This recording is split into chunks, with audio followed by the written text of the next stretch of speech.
Good morning, everybody. We're live here from the birdhouse, and we are already into mid-November. It's November 21st, and we're going to give you today an update about some of the different birds people are seeing in their yards. And we got a couple new feeders here at the store, too, I thought I would show you. So we're getting some new and different things in. Some of them are pretty fun, so I'll show you those as well. As always, we love to know who's on. You can say hi in the comments. Definitely let us know what kind of things you're seeing. If you have any questions, you can throw those in there too. But we will get started. First thing is we do have some events coming up this weekend. This weekend we have our jigsaw puzzle swap is one thing, and that's going all weekend long. So that is Saturday and Sunday, the whole time we're open, which is 10 till 6 on Saturday and 10 till 5 on Sunday. Also on Saturday, we have a book signing with a couple local authors, Jack Butler and Diane Ham, who wrote this awesome book about Mendon Ponds Park. And it's about the history and the geological features and all that kind of stuff. So it's a really, really cool and interesting book. We've sold out of it a couple of times already, so we've had to get restocked a couple of times. And they will be here from 10 until 1 this Saturday. So really cool book, especially if you are local, you want to learn more about Mendon Ponds Park. This book has it for you. And then also, on Sunday, we have another book signing with Robin Flanagan, who wrote 100 Things to Do in Rochester Before You Die, which has been another popular book. We've got it in stock now. And what we love the most about the book is that the birdhouse was featured in it. So out of the 100 things, we are number 100. So thankfully they didn't cut it off at 99 because we are featured in this book. So really excited about that. Robin will be here on Sunday from same time, 10 till 1. So a couple events going on this Saturday and Sunday. So there's always a lot of stuff going on. You can keep track of our events on our website, which is thebirdhouseny.com, or on our Facebook page. We always have events too. So anyways, giving you guys a little update about some of the birds in the area. Last time we did a birding update, we were talking a bit about the eruptive species that come through the area here and there. Can be hard to predict, and we're never sure if it's going to be a good year or kind of a poor year for the eruptive visitors. But since we last gave an update, there have been a few sightings of evening grosbeak, mostly along the lakeshore by the Owl Woods area. So not a whole bunch of evening grosbeak yet this year, but there have been a few sighted. So they'll come to any kind of feeders that your cardinals are coming to. So any kind of open platform is going to be a great type of feeder for them. Hopper feeders that have a lot of perching room. Any kind of tube feeder with large perches, those are going to be great for evening grosbeak. And then there's also pine grosbeak, and not really any pine grosbeak activity yet this year, but same kind of thing. They'll come to the same type of feeders as the cardinals and evening grosbeaks will. So we'll let you know if there's been any sightings of them as we go along in the season. There was a sighting or two of white-winged crossbill, which isn't necessarily going to be a bird you see at your feeder usually. They tend to like pine trees and pine cones. They have a bill that's literally crisscrossed in order to help them feed better from pine cones. And there was a sighting of 2 of them, I believe, up again along the lakeshore, I believe in the Owl Woods areas where these guys were seen. So we'll keep you posted if there's any more sightings, but keep your eyes open because you never know what you're going to see, even this time of the year. What you're most likely to see are things like house finches if you're trying to identify what kind of birds you're seeing at your feeders. Probably not going to be a pine grosbeak as far as the season we're having so far. Probably not a white-winged crossbill, but it could very well be a house finch. The males have a good amount of red on them. They're very striped.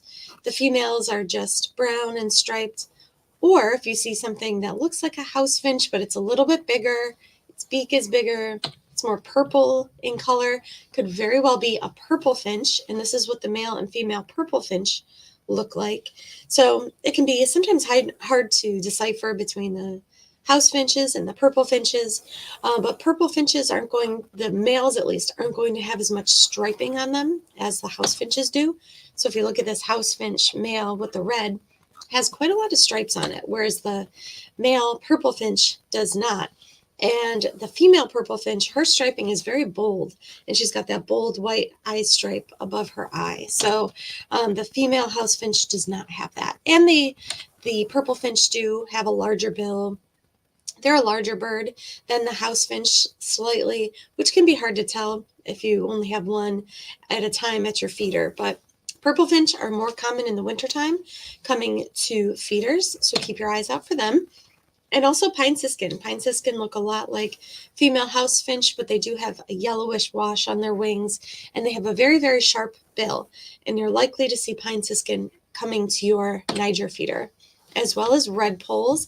If time will tell if we're having a good year for red poles or not. So far, not much to speak of as far as red poles coming to feeders, but we'll keep you posted on them as well. This is another bird that comes down south here for the wintertime that's more likely to be on your Niger feeder than any other type of feeder. But dark-eyed Junko, lots of people reporting dark-eyed Junko. They're definitely back in the area. You're likely to see them underneath your feeder, hopping around. They've got that pink bill, that white belly, and they're overall very gray in color. These guys come back every year, so this isn't an eruptive species, but this is just south for them for the winter. White-breasted nuthatch, I've been hearing them calling. They can sometimes have eruptive behaviors as well, same with red-breasted nuthatch, but look for these at your sunflower seed feeders, your suet feeders, your peanut feeders. They'll be here all winter long, with the red-breasted nuthatch being more common in the winter than it would be in the spring and summer.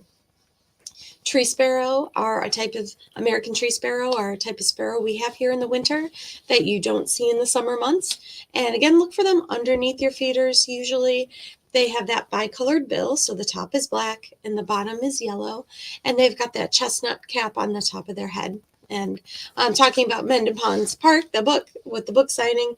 I see these guys at Mendon Ponds quite a bit. If you go to Birdsong Trail, where you can feed the birds out of your hand, the tree sparrows won't feed from your hand, but you can see them in flocks picking up all the loose seeds all the time. So that's a good place to go and see them nice and up close. But as far as under your feeders go, white-throated sparrow, people are definitely seeing white-throated sparrow underneath their feeders. They have that white patch underneath their throat. They have that little yellow between their eye and their bill. So they have been spotted, and not in as many not as many numbers, I guess I should say. The WhiteCrown Sparrow also being seen in the area. So you can see both of these now coming to your feeders, usually hanging out with the Junkos underneath at the bottom of the feeder. And there's been some fox sparrow sightings too. So fox sparrow are quite a bit bigger than your typical, say, house sparrow. They're very reddish in color. So you can definitely tell that they're a different species, and they've got that gray on their face. So if you see a fox sparrow, you definitely know they've got that kind of pot belly, almost like a robin does. So they're a pretty large bird, but several sightings of them as well. I've been hearing a Carolina wren singing its heart out almost every morning in my backyard. So they are around. They'll be here all winter as well, coming to sunflower heart feeders. Suet feeders are another good place to look for them. But Carolina wrens are here. And people are reporting kinglets, both ruby crown and golden crown kinglets. So we're really out of warbler season. There's not any warblers in the area. There really shouldn't be at this point. So if you see something small, a little bird kind of hopping around in the trees or bushes, probably going, if it's not a chickadee, it's probably going to be one of these kinglets, golden crown kinglet or the ruby crown kinglet. Both of them are around. And then we had some photos sent in here by Mark J of some different birds while he was out and about, mostly at Montezuma. I'm not sure if that's where he took this picture, but this is a small bird of prey that you can find here all winter long called the Merlin. And I like this picture because you can even see its talons. It's a little bird. It's a small falcon, but it does still have those very, very sharp talons. And these are often seen by water too. So that is a cool picture there of a Merlin. Also, looks like he was out at Montezuma and spotted the snowy egret that was reported. So we were talking a lot in the fall about the great egret. So you could see flowing through the area as they migrate south.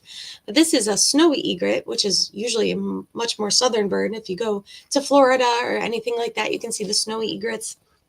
They're smaller than the great egrets, and in their breeding plumage, they have a nice big plume that comes off the top of their head. But it looks like Montezuma had had a snowy egret reported, so not very common at all. And Mark sent in those photos, which was great. Something you're more likely to see over at Montezuma are things like waterfowl, and here's a group of canvasbacks right here. You can see how they get their name. It looks like the sides are blank white canvas. Also some sandhill cranes, really cool to see. I love this picture here. He says male hooded mergansers trying to impress the female. So on the left and in the middle there's 3 male hooded mergansers, and then the female over on the right. It looks like they're displaying. They've got their feathers on their heads all kind of splayed out, and they're doing some kind of display. And she, according to this photo, looks pretty unimpressed. So really funny photo there. Love the hooded mergansers. They're really, really neat looking. So cool behavior there. Also, he says eagle action. This eagle spotted a fish from the eagle tree and flew over Wildlife Drive and came back in about a minute. And you can see there's an eagle coming back with its fish, and it's got its prey item right there between its talons. So really cool photos there that were sent in by Mark. And then he sent in a couple more waterfowl photos. Here's a Greenwing Teal. The Greenwing Teal, the males at least, this is a male right here, has kind of a cinnamon color head, and then that green that goes along its eye. You can almost see in the photo here that little patch. There's a little patch of green right there, which depending on how the duck is moving, it sometimes looks bigger, but that's how they get their name. They do have that bright green on their wing, even the females do. And that is the Greenwing Teal, common around here in the winter. And northern pintail, another waterfowl species you can find, especially in the Montezuma area. If there's any open water, look for a good diversity of different waterfowl. So that is some of the bird activity that has been around in the area. We did get a few new bird feeders in. I've been kind of showing them off as we've been getting them, and we've gotten a lot of new window feeders. So over the past about 2 weeks, we've probably gotten in about a dozen new window feeders, including these. I showed off some a couple weeks ago, but this is a new suet feeder that we've had some different styles of window suet feeders. This one's brand new, made of recycled plastic. It's got a couple of suction cups on there, so it'll hold on to the window really well. Nothing super fancy, not too many bells and whistles on it, but it gets the job done. So we just got those in, and we got in some new tray window feeders. So these are both made of wood. We did get some new recycled plastic ones that are about the same size in too. But if you're looking to attract those birds that like a wide open area to perch, like cardinals, this is perfect. We got it in red in this size, and then we also have a little blue one also. So got a couple new window feeders there. And then we got in these really adorable trays. So usually the tray feeders we have are quite large, but we just got in these small tray feeders. It's kind of hard to tell how small they are, but they're very, very tiny. So if you've got a small space that you're looking to put a new feeder up in, these are perfect. And these are great for, again, anything that likes that wide open perching room. So cardinals, those grosbeaks, would love feeders like this. If you're feeding mealworms, you could put those in here because they both do have the drainage. They have the grates here.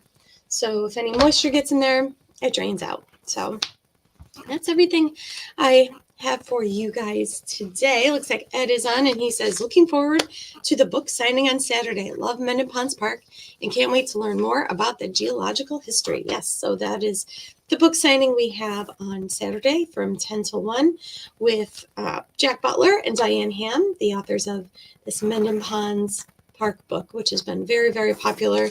And then on Sunday, we've got the 100 Things to Do in Rochester Before You Die. Another really great book. If you missed the Day Trips of Rochester book signing, which was a couple weeks ago, we do still have signed copies. So we have the Day Trips Rochester book in stock as well if you're looking for that. We definitely still have copies, and they're all signed, which is great. Looks like that's everybody's comments and questions for the day. We'll be back on Saturday with another broadcast. And until then, have a great week. Have a happy Thanksgiving. And we will talk to you soon. Bye-bye.